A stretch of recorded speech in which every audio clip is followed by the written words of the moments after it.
and will soon turn into an unfortunate story.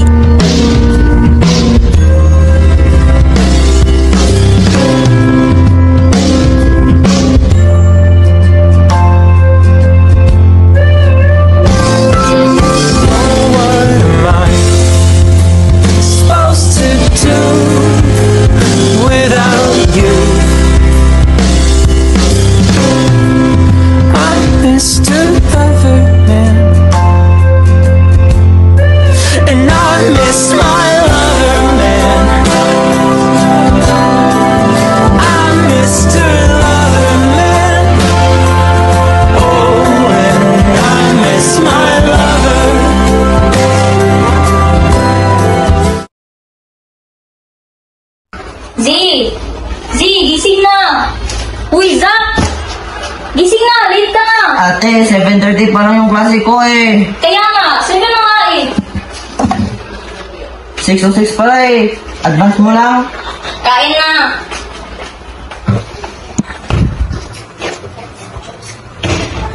Okay.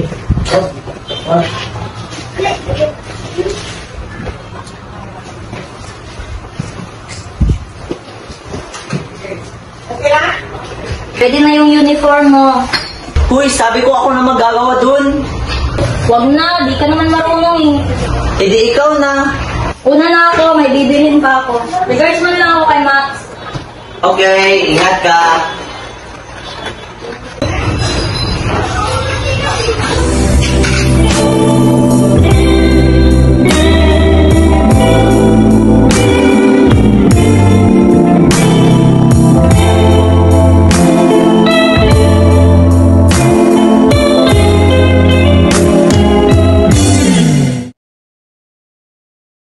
Dito yung nagsasama ni Max, bro. Sinakaw siya niya TS eh. Nakain ko sa Ace para wala nang magnakaw kay Max. Uy, off-limits yung kapatid ko ha. Sabi ko nga pala, sabi ni tita ko, may school doon na nag-o-offer ng scholarship. Eh, ba't mas nasabi sa akin? Diba gusto mo ng better future para kay Ace at Max? Ito na yun, bro. Ano? Kailangan daw mataas yung grades mo. Tsaka, kailangan ka makapass this quarter. At goods na yun. Matalino ka naman eh. Eh, saan ba yung school? Malapit lang. Saan nga? Diyan sa tabi-tabi. Malapit ilang Tita Kate. Sa Tita Kit, 2 hours sila sa bahay natin. Para naman to sa better future mo eh. Huwag kang mag-alala sa titiran, pwede ka sa amin. Z, punta tayo sa bagong cafe. Masarap daw ang coffee doon. Tsaka na kung matapos ko na to. Okay. Sorry Max, kailangan ko kasi tapusin to eh. Ano ka ba? Okay lang. Next time na lang.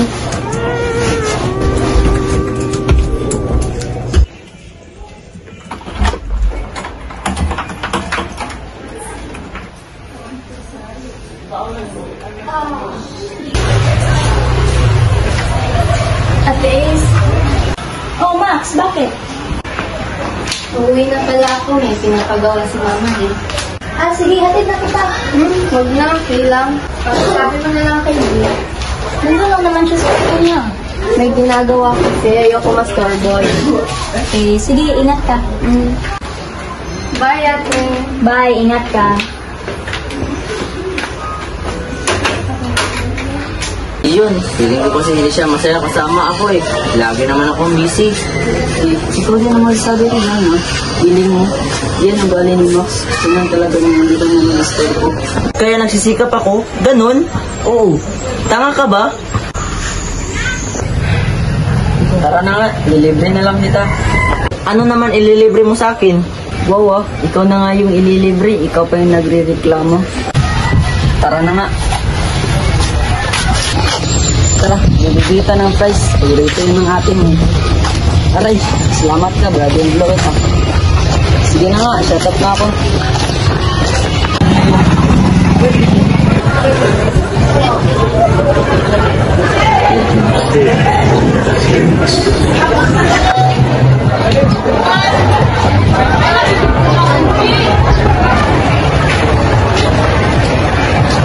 Max, halika na. Lunch na tayo.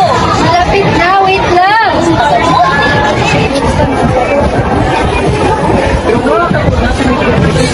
You know what?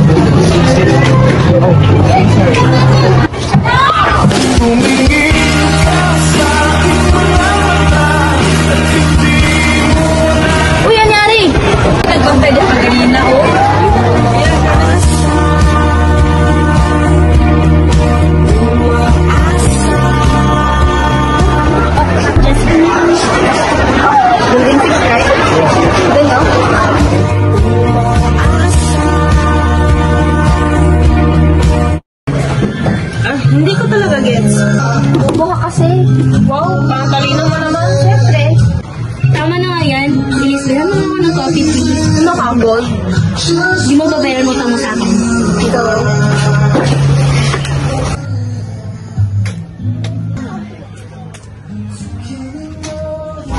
Hey, Max, right? Oh, hi. Lander. Glad you remember. Hey, what's that? Si Lander ka pala. Hi. Transfer? How did you know? Oh, I know everything. Ito na oh. Friend ni Max. Upo ka. Oh, thank you. Jesse, oh.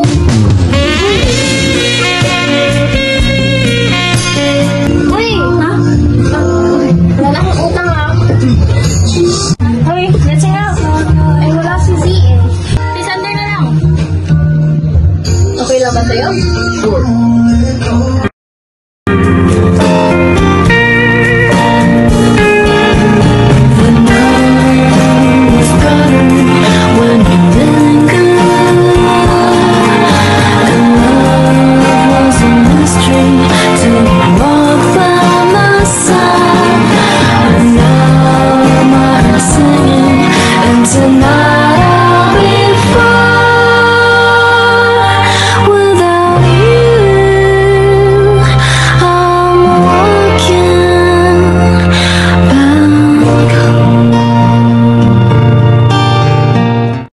Bro, tanggap ka bro! Ha? Saan? Eh, saan pa ba? Sa scholarship.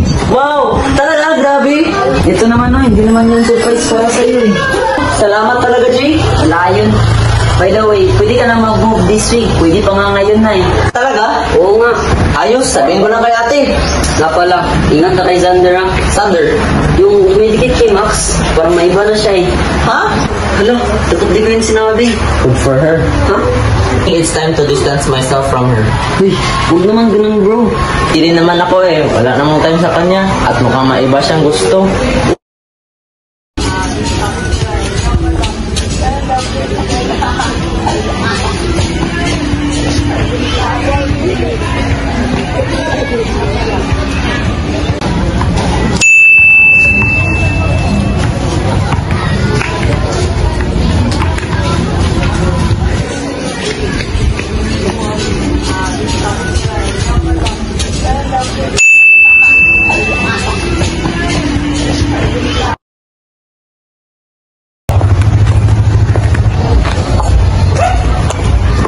Oh, Ace, andito ka pala. No reply? Ang cold mo naman. Have a little chat with my dear sister lang naman. Well, sucks for you. Ayoko makipag-usap sa'yo. Is this the effect of having no mother to take care of you? Sucks. Pinili niya kasi kami. I think it's because what your father did to mom. Kaya iniwan niya ang tatay mo at pinili ang daddy ko. Don't you dare talk bad about my father! Bakit? Anong gagawin mo? You're weak, just like your father. Alam ba ni Zach ang totoong nangyari? Hindi naghiwalay ang pamilya niyo just because they fell out of love, kundi dahil sa tatay mo. My father has nothing to do with the divorce. He is a good man. Si Hera at ang daddy mo ang may kasalanan. They were having an affair even after she was married to my dad.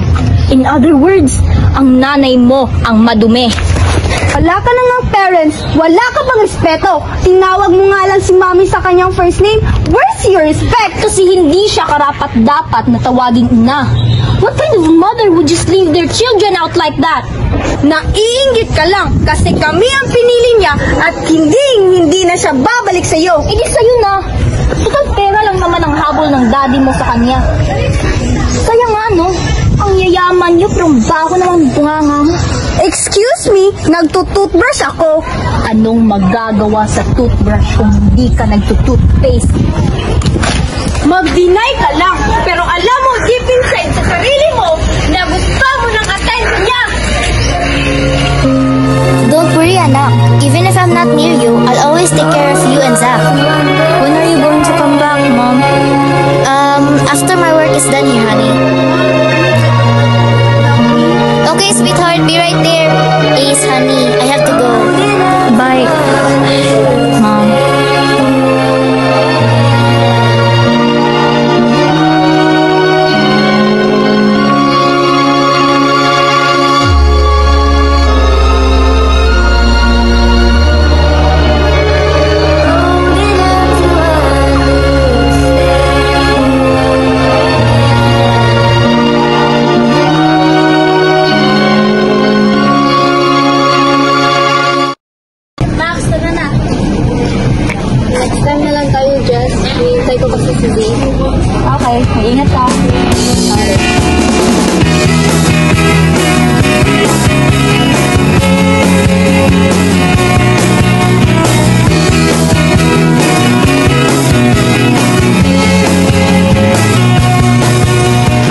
Hi, Max. Nandito ka na pala.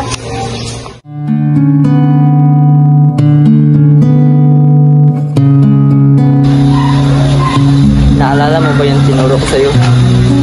Alin doon? Kung paano mo makuha ang bagay na gusto mo talagang mangyari. Parang bago yan ah. Madali lang naman, pikit mo yung mata mo. Tapos sabihin mo kung anong gusto mo mangyari. Okay. At kapag binuksan mo ang mata mo, ang gusto mo mangyari, nandiyan na sa harap mo.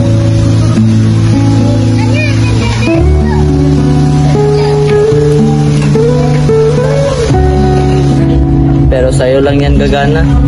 Bakit? Hindi yan gagana sa akin. Wala na sa harap ang gusto ko. What do you mean? I think it's time to distance ourselves from each other, Max. Why? Ano bang nangyari? Our lives are just too different from each other. Goodbye, Max. Grabe mo yun! Oo. Harsh mo naman, Z. Puta, binigyan mo siya ng flowers. Tapos sasabihan mo na iiwan mo lang pala siya. Isang bulaklak naman binigay ko. Tingnan mo nga naman. Well, wala na tayong magagawa. So, when are you moving? Pwede raw this week, sabi ni Jay. Sige, mag-empake ka na.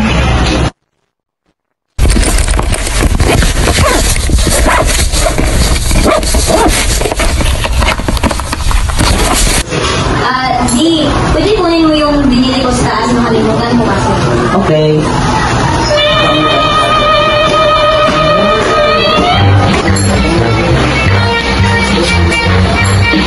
Wala naman dito ah. Sige, wag na lang.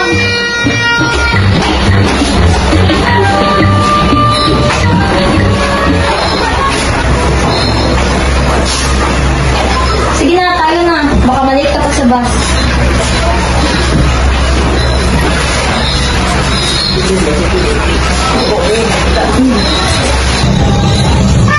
Max. Uy. Hi, Jay. Oh, Ba't ka malungkot? oo nga pala, wala na pala si Z. Teka, nasan ba si Z? Ito ba? Hindi dun sa new school niya. Tanggap kasi siya, kaya doon siya titira. Nag-transfer si Z?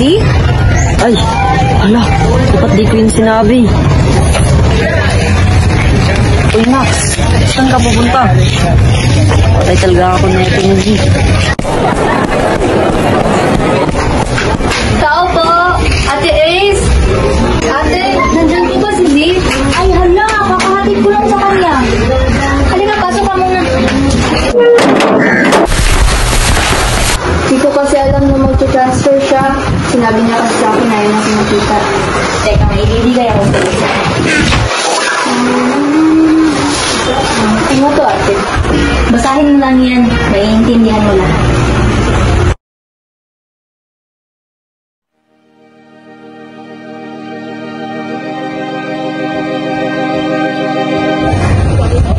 Ano ba, Z?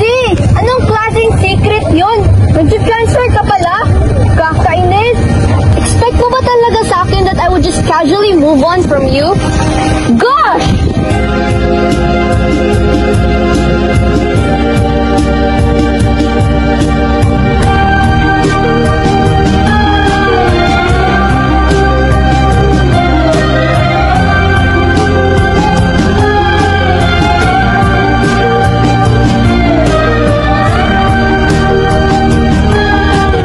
Kahit gaano ako galit sa'yo, please, at least let me see you one more time so I can have a proper goodbye.